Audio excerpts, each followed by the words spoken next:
ग्वालियर में श्रीमद् शिव महापुराण का आयोजन 14 तारीख से फूलबाग मैदान में आयोजित किया जा रहा है। ये जानकारी कार्यक्रम के संयोजक विधायक डॉक्टर सतीश सिकरवार ने पत्रकार वार्ता में दी।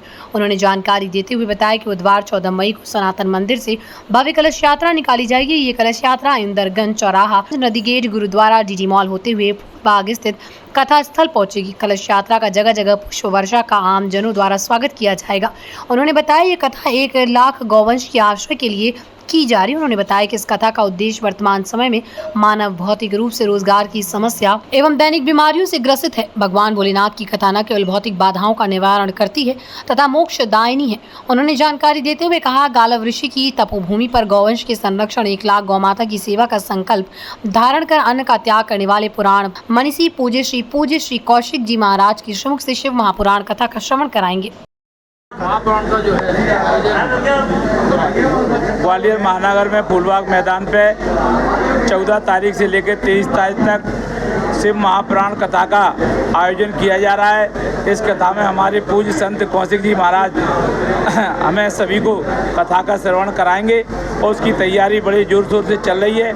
कथा में कल 14 तारीख को हमारे सनातन मंदिर से कलश यात्रा प्रारंभ होगी और कलश यात्रा जयेंद्रगंज होते हुए डीवी मॉल होते हुए ये फूलबाग मैदान पर पहुंचेगी और कल से ही कथा प्रारंभ हो जाएगी और 23 तक कथा चलेगी।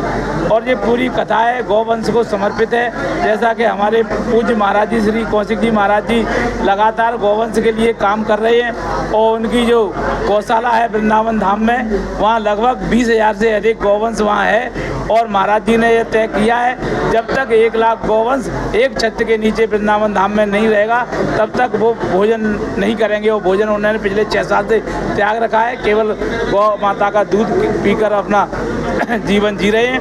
और उन्होंने तय किया है कि जब तक 1 लाख गौ नहीं होंगी एक छत के नीचे तब तक वो भोजन नहीं ग्रहण करेंगे।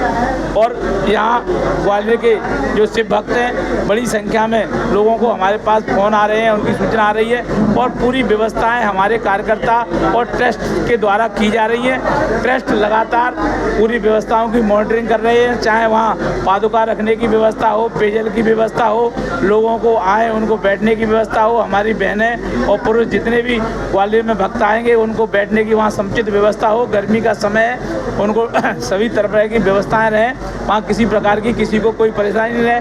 वहाँ डॉक्टर भी व्यवस्था है, डॉक्टर के लिए भी वहाँ व्यवस्था की गई है कि कोई अगर गर्मी के कारण किसी की तबीयत में कोई कुछ परेशानी आती है तो वहाँ डॉक्टर भी तत्काल फर्स्ट रिलीफ वहाँ देंगे और सारी व्यवस्थाएं वहाँ की गई हैं। और मैं आपके माध्यम से यही कहना चाहता हूँ, ग्वालियर के अधिक से अधिक धर्मप्रेमी पहुँचें और शिव महापुराण कथा का श्रवण करें। और शिव महापुराण कथा का श्रवण करने से हमारा जीवन का उद्देश्य पूरा होगा।